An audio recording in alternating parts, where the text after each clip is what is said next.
মা এতদিন ধরে ও আমাদের বাড়িতে কাজ করছে, ও রান্না করা খাবার তুমি খাও, ও জামা কাপড় তোমার সমস্ত কিছু কেচে দেয়, ও বাড়িতে পরিষ্কার পরিচ্ছন্নতা রাখে, সেই বাড়িতেই তুমি থাকো। আর কালকে তুমি কি করলে? কালকে তুমি ওর মেয়েটাকে এত অপমান করলে, ওকে এত কথা শোনালে যে ওরা নাকি স্নান করে না ঠিক মতো, তোমার বাথরুম অপরিষ্কার করে এসছে, তোমার ঘর নোংরা করে দিয়েছে। কেন একটু বলতে পারো আমাকে? ওইটুকুনি একটা বাচ্চা কি এমন অন্যায় করেছিল? আমার বলার মানে এটা ছিল না। বাচ্চা মানুষ এদিক সেদিক যায়, নোংরা ঘাটে, সেজন্য আমি বলেছি।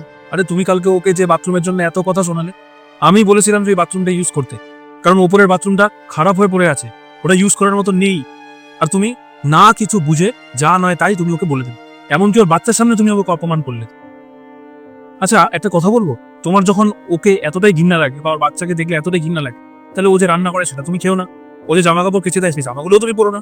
তাই আমি বলছি এরপর থেকে ওকে দিয়ে তোমার কোনো কাজ করিও না, তোমার যখন এতটাই ঘৃণা।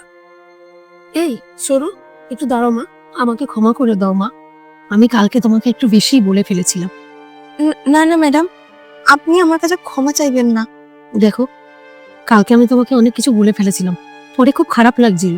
আর তুমি তো আমার বাড়ির সবকিছুই করো, রান্না করা, বাসন মাজা, কাপড় জামা কাচা, সবই তো করো। আমার এটা ঠিক হয়নি বলা। নিজের মায়ের মতো দেখিস তো, মাকে কি ক্ষমা করা যায় না বল? আজকের পর থেকে তোর মেয়ে যেদিন স্কুল ছুটি থাকবে সেদিন সাথে করে তোর মেয়েকে নিয়ে আসবে, তাতে তোরও ভালো লাগবে, ওরও ভালো লাগবে। ঠিক আছে ম্যাডাম, ধন্যবাদ দাদা।